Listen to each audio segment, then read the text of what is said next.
오늘 맹세하지 말지니라 라는 제목을 가지고 함께 말씀을 듣도록 하겠습니다. 여러분 평소에 약속을 많이 잘 지키십니까? 혹시 약속을 잘 지키십니까?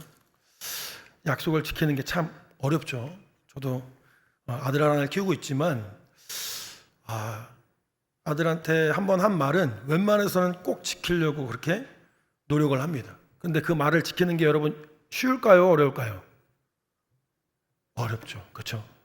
그래서 이 약속을 지키기 위해서는 두 가지의 지혜가 필요한데 너무 많은 약속을 하지 않는 것이 중요하고요.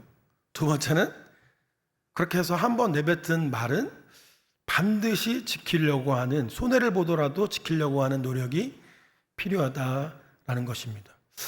그렇게 목숨을 걸고 지켰는데도 아직 지키지 못한 약속이 하나 있습니다. 아들하고 차박을 간다고 작년부터 약속을 했는데 아직도 못 가고 있어요. 그래서 제가 7월 초가 되기 전에 그 약속 반드시 지킬 겁니다. 그래서 아들에게 제가 약속을 합니다. 아마 집에서 보고 있을 텐데. 왜 그렇게 제가 한번 내뱉은 말을 꼭 손해가 있더라도 지키려고 하느냐? 첫 번째는 제가 경험한 하나님이 그렇게 약속을 지켜주시는 하나님이셨기 때문입니다. 우리가 왜 약속을 지켜야 되냐면 하나님은 한번 내뱉은 말에 대해서 반드시 책임을 지시는 분이시기 때문에 그래요.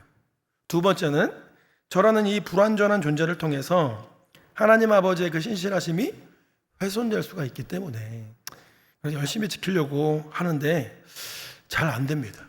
오늘 본문은 이 맹세에 대한 내용으로서 예수님께서 산상수훈의 6가지 율법 조항에 대한 새로운 의미를 재해석해서 부여해 주셨어요. 그거에 대한 말씀입니다. 앞에 살간이 맹보원이라 나오죠, 그죠? 여러분 한번 같이 읽겠습니다. 시작. 살간이 맹보원. 다시 한번 살간이 맹보원. 제가 신학교에 처음 대학교에 입학했더니 신약학 교수님이 이렇게 외우라고 하시더라고요. 살이 뭐예요? 살인. 간이 간음. 이가 이혼. 맹이 오늘 우리가 배우는 맹세. 보는 보복. 원은 원수매증이라고 하시면서 이 율법에 대한 조항들을 하나하나 예수님이 읽어보시면서 다시 그 율법을 재해석해 주셨어요. 그래서 17절에 5장 17절에 마태복음 이렇게 말씀하시죠. 내가 율법을 폐하러 온 것이 아니라 어떻게 해요? 완성하러 왔다. 완성하러 왔노라 라고 그렇게 말씀하셨어요. 그리고 너희의 그 의가 서기관과 바리새인보다 더 낫지 아니하면 하나님의 나라에 결단코 들어갈 수 없다라고 20절에 말씀하면서 살간이 맹보원에 대해서 쭉 설명을 하신 겁니다. 그래서 우리가 이제 다 배웠지만 중간 점검을 하기 위해서 좀 제가 준비해 왔습니다. 살인하지 말라 하였다는 것을 너희가 들었으나 나는 너희에게 이루는, 너무 작네요. 너무 작은데 이 율법의 내용에 대해서 10계명의 6계명에 해당하는 내용인데 예수님이 뭐라고 설명하십니까? 형제를 향하여 분노하거나 욕하는 마음조차 살인이다. 그렇죠? 수준을 확 높여주세요. 위해를 가해가지고 사람을 죽이는 것만 살인이 아니고 형제를 극도로 미워해가지고 분노해서 욕하는 마음도 살인이다. 간음과 이혼을 이제 저번 주에 배웠는데 간음하지 말라는 7계명의 말씀에 대해서 너희가 출애굽기 20장 14절에서 들었거니와 여자를 보고 음욕을 품는 자마다 이미 간음한 것이니라. 그렇죠? 또 수준을 확 높여주세요. 그렇죠?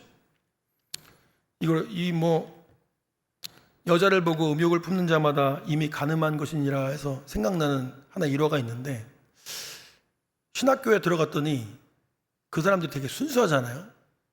고등학교 막 졸업해가지고 신학교에 왔으니까 얼마나 순수합니까? 그래서 교수님한테 물었다는 거예요. 교수님, 여자를 보고서 음욕을 품는 자마다 간음한 거라고 했는데 그러면 지나가다가 여자를 보는 것도 간음입니까? 그랬더니 교수님이 이제 난감한 거예요. 아니라고도 할 수 없고 그렇다고도 할 수 없고. 그래서 교수님이 뭐라고 그랬냐, 한 번 보는 건 괜찮은데 두 번 보는 건 가능이다. 사람들이 막 웃고 난리가 났다는 얘기가 있어요. 그만큼 순수합니다. 신학교 1학년과 교수님들이 그렇게 순수해요. 이혼은 뭐라고 말씀했냐, 율법 내용에 그를 기뻐하지 아니하면 이혼 증서를 써서 집에 보낼 것이요, 신명기 24장 1절 말씀을 들어서 예수님이 설명하셨는데, 예수님의 해석은 음행한 이유 외에 이혼하는 것은 간음을 범하는 것이며 그와 결혼한 자도 동일범이다 라고 하면서 여자를 이렇게 보호해 주십니다.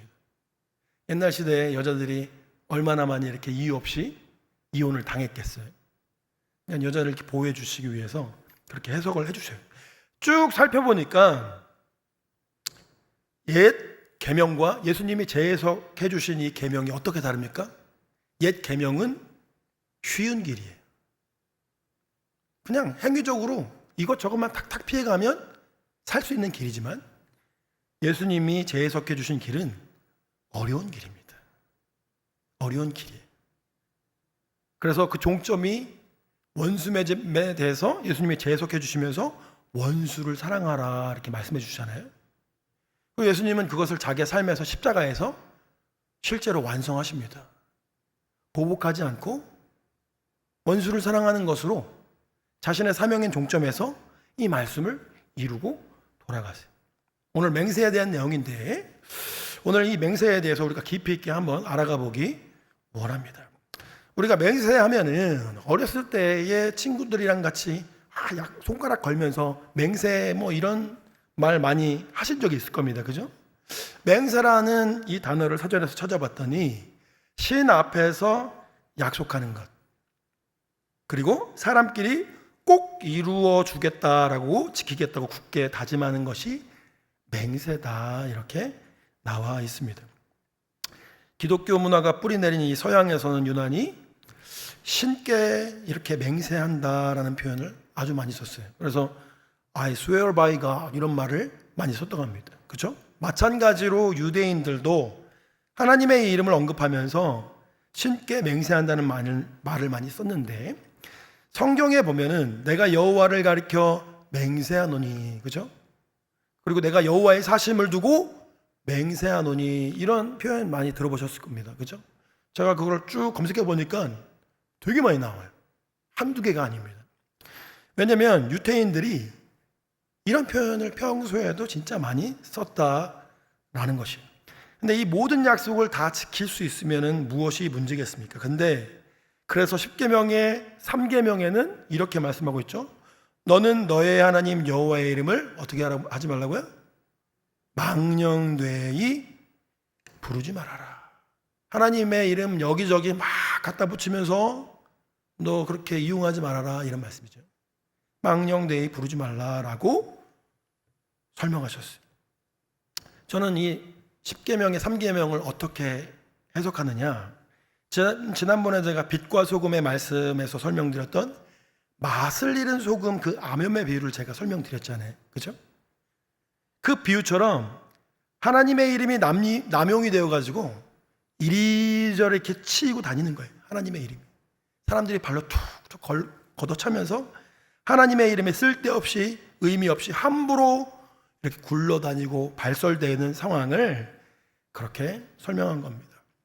제가 지난번에 한번 제주도에 잠깐 가족들이랑 이렇게 간 적이 있는데, 서귀포 쪽에서 이렇게 해안도로를 따라 쭉 가는데 중간중간에 이 감귤을 파는 이런 상점들이 있습니다. 그런데 제 아들이 예수 감귤이다 그러는 거예요. 상호에 예수님이라는 이름을 써가지고, 예수님, 그게 어떻게 눈에 딱 들어왔나 봐요. 그런데 저 이제 직업병이다 보니까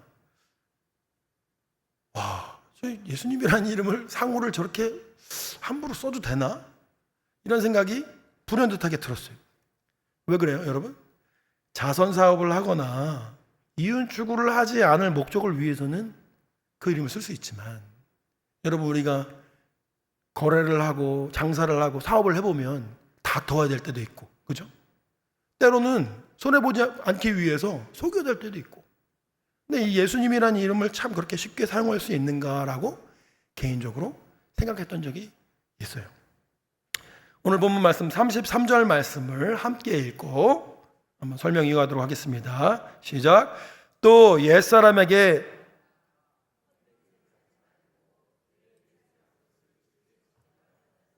너희가 들었으나 나오죠. 두 가지의 포인트가 나옵니다. 헛 맹세를 하지 말고 맹세한 거를 굳게 지키라. 이거는 예수님이 구약 성경 중에서 성경 구조를 한 가지만 딱 특정해서 말씀하신 게 아니라 세 가지 정도를 이렇게 조합해서 설명하신 거예요. 첫 번째, 헛 맹세를 하지 말라는 말씀은 어디 나오느냐? 출애굽기 20장 7절 말씀에 우리가 좀 작지만 함께 읽겠습니다. 시작. 너는 내 하나님 여호와의 이름을 망령되게 부르지 말라. 여호와는 그의 이름을 망령되게 부르는 자를 죄 없다 하지 아니하리라. 10계명의 3계명에 해당하는 거고, 출애굽기 20장에도 나오지만 신명기 5장에도 똑같이 나옵니다. 목사님 왜 똑같은 말씀 두 번 나옵니까? 10계명이 구약 성경에 두 번 나옵니다. 신명기 5장에 나오고요, 출애굽기 20장에 나와요. 조금 다르지만 대동소이합니다. 너희 여호와의 이름을 망령되게 부르지 말라. 레위기 19장 12절 말씀 함께 읽겠습니다. 시작. 너희는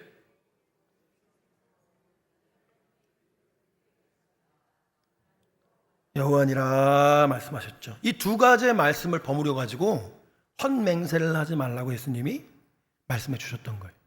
그러면 맹세한 것을 굳게 지키라라는 말씀은 무슨 말씀이냐? 맨 아래 말씀 민수기서 30장 2절 말씀 함께 읽겠습니다. 시작. 사람이 여호와께 서원하였거나 마음을 제어하기로 서약하였거든 파약하지 말고 그 입에서 나온 대로 다 행할 것이니라. 목사님 여기 서원이라 나오는데 왜 맹세라고 이렇게 바꿔 쓰십니까? 제가 아까 사전적인 의미를 설명해 드렸죠. 하나님 앞에서 한 약속은 맹세가 된다. 그리고 예수님도 이 말씀을 해석해서 맹세하지 말라고 맹세로 바꿔서 치환해서 설명하셨다라는 것입니다. 따라서 이 모든 구약의 규정들을 잘 살펴보면 함부로 하나님의 이름으로 거짓 맹세하는 일이 없도록 가르치신 것입니다. 그리고 이 말씀들을 세세히 잘 살펴보면은 1차적으로는 약속을 하라 말라 이게 더 중요한 게 아니라 여호와의 이름이 훼손되지 않는 것에 방점을 두고 있는 말씀인 것을 우리가 알 수가 있어요. 우리 평소에 하나님의 이름에 대해서 우리가 얼마나 생각하며 살아갑니까? 너무 바빠가지고, 그죠? 생활이 바쁘고 할 일이 바쁘다 보니까 하나님의 이름을 생각하지 않을 때가 많아요. 제가 이전에 전도사 시절에 부서 사역을 하면서 그때가 막 여름 수련회를 준비하는 시즌이었습니다. 막 준비하다가 저도 모르게 이제 티셔츠를 입고 거리에 나간 거예요. 지하철을 탄 거예요. 거기에 막 예수 뭐 이런 게 써있지 않았겠어요? 여러분, 제가 다른 사람의 시선이나 이런 것들이 신경 쓰였을까요? 신경 쓰이지 않았을까요? 평소랑 같았을까요? 같지 않았을까요? 더 조심스러워지는 거예요. 제 시선 하나도 다 조심스러워지는 거예요. 이게 바로 여호와의 이름을 생각하는 마음이다 라는 것입니다. 여호와의 이름 생각하는 것이. 근데 제가 저쪽에 서교동 쪽에 헬스장에 이렇게 1년을 등록하면 되게 좀 싸게 해주는 게 있어가지고 다니고 있는데 어느 분이 샤워실 그 탈의실에 신발을 신고 막 들어오는 거예요. 거기는 신발을 벗고 들어와야 되는데 저분 참 독특하다. 남들이 다 맨발로 다니는데 자기는 왜 신발 신고 저벅저벅 들어올까? 그러더니 막 큰 소리로 막 얘기를 해요. 그러다가 갑자기 막 찬양을 부르는 거예요, 여러분.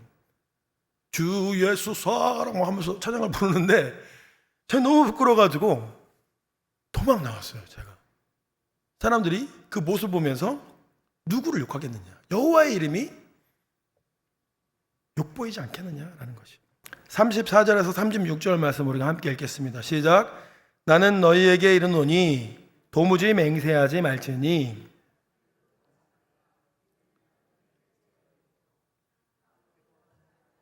이는 하나님의 발등상이미요 예루살렘으로도 하지 말라. 이는 큰 임금의 성임이요 내 머리로도 하지 말라. 이는 내가 한터럭도 희고검게 할 수 없음이라. 유대인들에게 직접 하나님의 이름을 언급하면서 맹세하는 일을 막으니까 이제는 또 편법을 쓰기 시작합니다. 우회적으로 삥 둘러서 다른 대상들을 언급하면서 맹세하는 법을 찾아냈다라는 것이, 그 대표적인 예가 하늘과 땅이었고 예루살렘이었고 자기 머리를 두고 맹세하는 일까지 생겼습니다.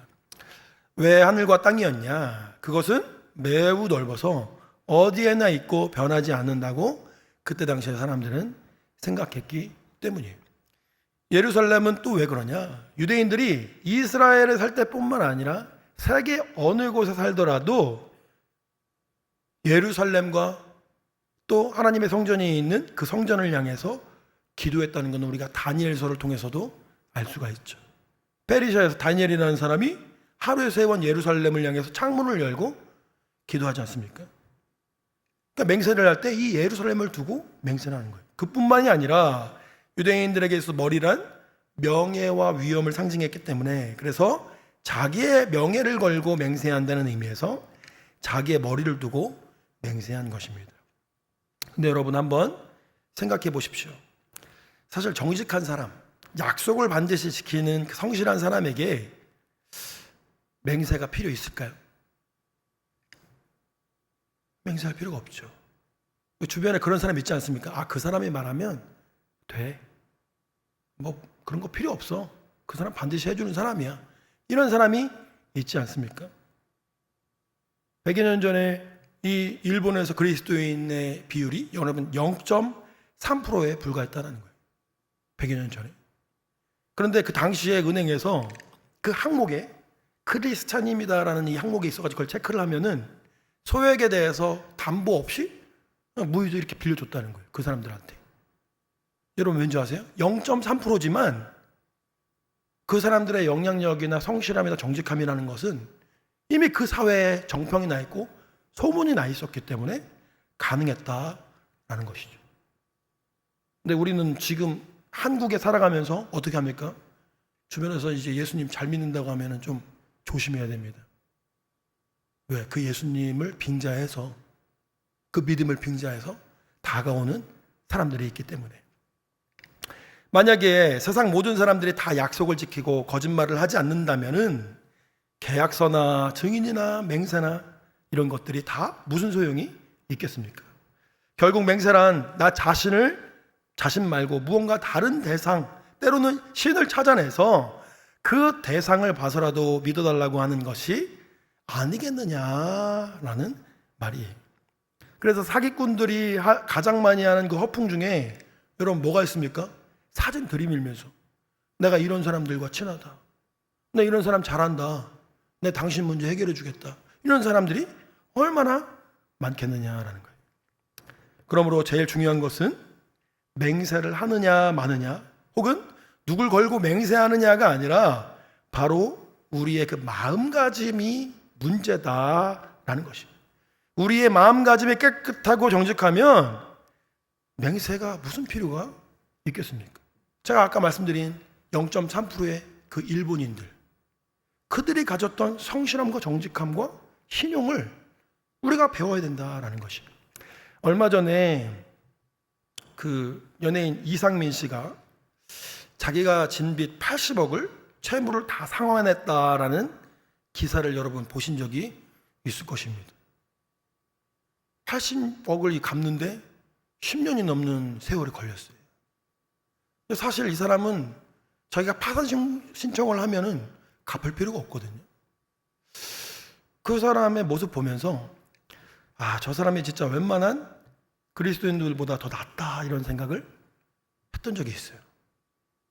저렇게 삶으로 자기가 지은 채무에 대해서, 잘못에 대해서 끝까지 책임지는 저 모습이 이 사회 안에 참 많은 긍정적인 영향을 준다라는 생각을 했습니다. 여러분, 이상민 씨 그 마음 안에 무엇이 있었던 것입니까? 바른 마음이, 정직한 마음. 그 사람의 이름이 이미 신용이 되는 것입니다.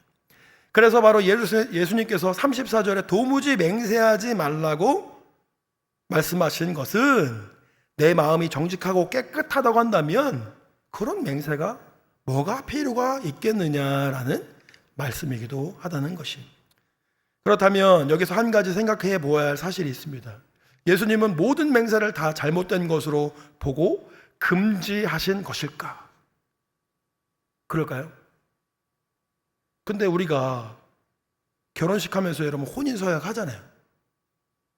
혼인서약 할 때 예배하면서 혼인서약 하잖아요. 예배라는 게 뭡니까?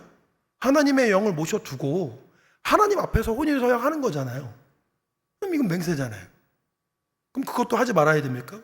그리고 우리 세례와 입교를 우리가 시시때때로 1년에 종종 하는데, 우리가 이제 회중들도 서약을 하고, 그렇죠? 앞에 나와서 세례 받는 사람들도 약속을 한다 이거예요. 하나님 앞에서 우리가 예배 중에 서약하는 거 아니겠습니까? 이런 것들이 우리 삶 속에서 모두 다 금기시 될 수는 없다라는 거예요. 실제로 기독교의 이단이라고 할 수 있는 퀘이커 교도들은요, 이 말씀을 문자적으로 이해했어요. 그래서 우리가 옛날에 어렸을 때 보면은 초등학교 가면 국계에 대한 맹세 막 이런 거 시켰잖아요. 안 해보셨습니까? 유학파십니까 다들? 나는 자랑스러운 그거 하잖아요, 맹세. 그것도 안 했다는 거예요. 결혼 서약도 하지 않고 심지어 계약서조차 쓰지 않았다라는 것입니다. 이런 것들은 문자주의적인 해석으로서 잘못된 성경 해석이에요. 예수님은 모든 맹세를 원천적으로 금지하신 것이 아니라 우리가 그 맹세를 대하는 태도와 마음가짐에 있어서 다시 한번 생각해 보기를 원하셨다라는 것입니다. 맹세하면은 제가 항상 설명하는 제 일화가 있습니다. 제가 어린 나이에 그 아프리카를 한번 여행한 적이 있어요. 아프리카에 갔더니 얼마나 신기합니까? 그렇죠? 사람들은 다 흑인이고 나만 동양인인데, 그 흑인들 사이에 있으면요, 제가 동물원의 원숭이에요. 다 와서 저 한번 만져보고 낄낄거리고. 근데 거기는 이제 문명이나 이런 게 발달되어 있지 않으니까 손으로 손수레라든가 막 이런 게 많이 발달되어 있습니다.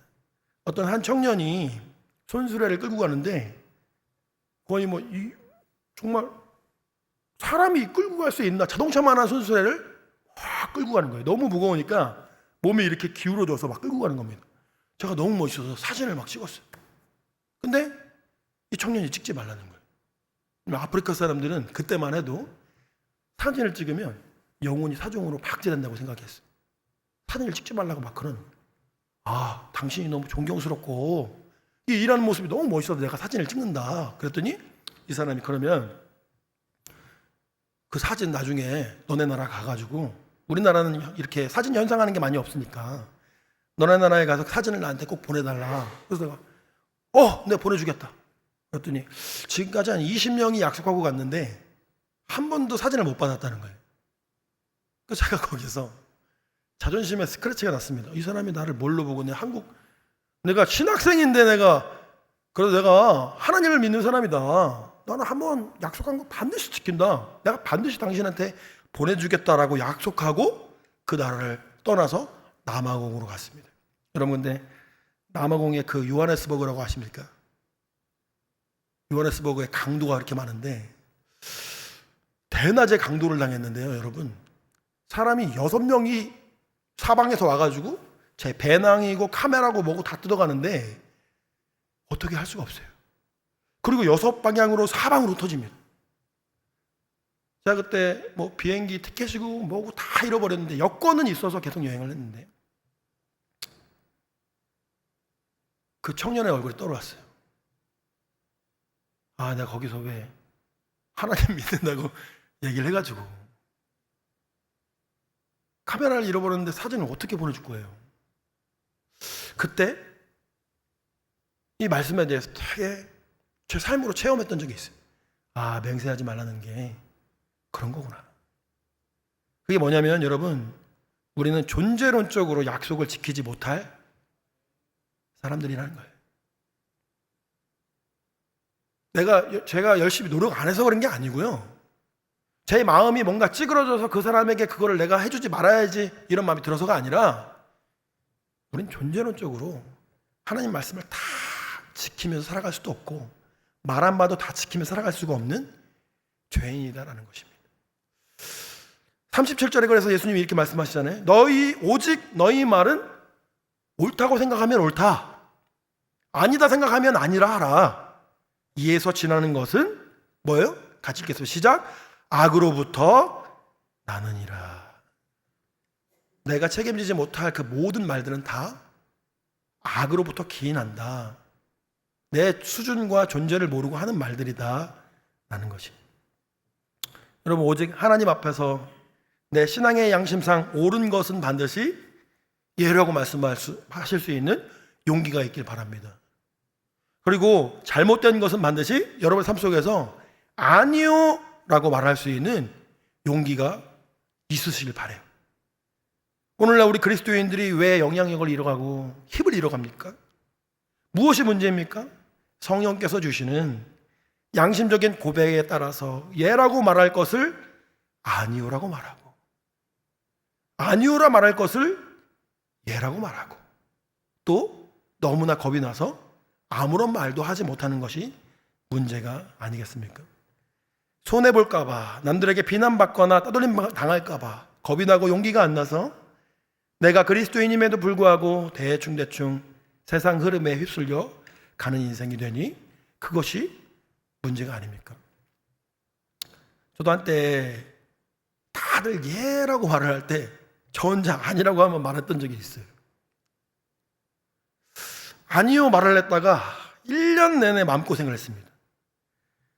진짜 내가 왜 그렇게 괜히 솔직하게, 또 괜히 뭐 의로운 척 잘난 척 했다가 이렇게 힘든 고난을 당해야 되나 후회를 했던 적이 있어요. 근데 꿋꿋하게 버텼습니다. 여러분, 왜인 줄 아십니까? 그때 분위기와 감정과 관계를 생각하면은 그냥 얘라고 말을 해야 돼요. 그런데 하나님의 이름 앞에서 너무나 부끄러운 겁니다. 그리고 제가 그때 그냥 그 분위기에 휩쓸려서 그렇게 간다면은 이 단에 설 수 없다고 제가 생각했어요. 내가 그렇게 내 양심에 내 말에 책임지지 못할 말을 가지고 무슨 강단에서, 단에서, 단상에서 주의 말씀을 전하나. 우리 선조들은 이 단에서 말씀 전하다가 일본 순사에게 끌려가고 죽임을 당하고 톱질을 당했는데 뭐 그거 어렵다고 그거 하나 내가 못하는. 그리고 제 자녀가 생각났어요. 왜? 그 인생 그대로 그 발자국대로 따라 살 제 자녀가 너무나 두려웠습니다. 오늘 말씀을 준비하면서 생각났던 본문이 두 개 있습니다. 레위기서 11장 45절과 창세기 17장 1절 말씀입니다. 우리 하나님 말씀 같이 읽겠습니다. 시작. 나는 너희의 하나님이 되려고 너희를 애굽 땅에서 인도하여 낸 내가 거룩하니 너희도 거룩할지어다. 그리고 그 다음 성경 같이 읽겠습니다. 시작. 아브라함이 99세 때에 나는 전능한 하나님이라 너는 내 앞에서 행하여 완전하라. 오늘 말씀을 준비하면서 생각났던 두 가지 본문이에요. 불완전하고 죄로 얼룩진 거룩함과는 너무나 거리가 먼 이 인간에게 하나님께서 거룩함과 완전함을 요구하시는 본문입니다. 여러분, 너무 아이러니하지 않습니까? 하나님께서는 이것을 지키는 것이 불가능하다는 것을 다 아시면서도 왜 그 높은 수준을 요구하실까? 그리고 우리 삶 가운데 매번 실망을 안겨드릴 것을 알면서도 우리 삶 가운데 왜 하나님은 기대하시고 기준을 높게 책정해 놓으실까? 그러면서 이런 깨달음이 왔어요. 인간이 하나님의 속성인 거룩함과 완전함에 이르는 그 시작은 바로 내 불완전성과 죄성을 인식하는 곳에서부터 시작된다는 사실을 알게 되었습니다. 역설적이지 않습니까? 하나님의 거룩함과 완전함을 알아가는 그 시작은 내 불완전성과 죄성을 인식하는 곳에서부터 시작된다라는 것이죠. 지난주에 담임 목사님이 충성이라고 하는 설교를 통해서 앞으로 세워질 임직자들에게 이렇게 말씀을 전해주셨어요. 그러면서 이런 말씀하셨죠. 최선을 다하는 것, 그리고 작은 일에도 최선을 다하는 것이 충성이다. 충성이다. 최선을 다하는 것, 그리고 가장 작은 일에도 최선을 다하는 것이 충성이다. 존재론적으로 내가 내뱉고 호언장담한 말을 지키지 못하는 불완전한 죄인이라는 것을 하나님 앞에서 철저하게 깨달은 사람은 그 순간부터 인생의 모든 것을 놓아버리는 것이 아니라 반대로 한 번 더 말하기 전에 조심하고 한 번 내뱉은 일에 대해서는 최선을 다해 약속을 지키는 신실하고 희생적인 삶을 살아가게 된다는 것입니다.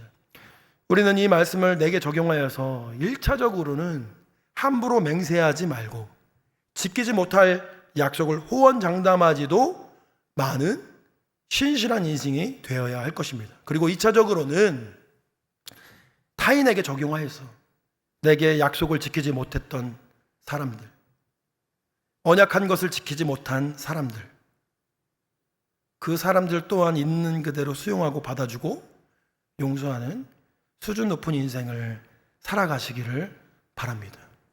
이것이 바로 예수님이 원하셨던 바리새인과 서기관보다도 더 나은 의를 이루는 율법의 완성이 되신 그리스도를 따라 사는 사람들의 품격인 것입니다. 우리 함께 기도하시겠습니다. 하나님, 오늘 말씀을 통해서 우리가 존재론적으로 우리가 한 말을 다 지킬 수도 없고 약속한 말을 다 지키며 살 수도 없는 불완전한 존재인 것과 죄인인 것을 알게 해주심에 감사드립니다. 우리가 주님을 따라 사는 사람들이 되어서 우리가 한 말에 책임을 지며 한 그리스도인으로서 우리의 마음의 전광판에 하나님의 이름을 두고 살아간다는 것을 잊지 않을 수 있는 저희들이 되게 해주시고 우리의 발걸음이 이정표가 되어 또 다른 사람들에게 하나님의 바른 길을 안내하며 주님의 거룩한 빛을 비추는 주의 사도들로 세워질 수 있도록 주께서 함께해 주시옵소서. 우리의 불완전함과 연약함을 뛰어넘어 역사하실 하나님을 기대하오며 우리를 사랑하시는 예수님의 이름으로 기도드립니다. 아멘.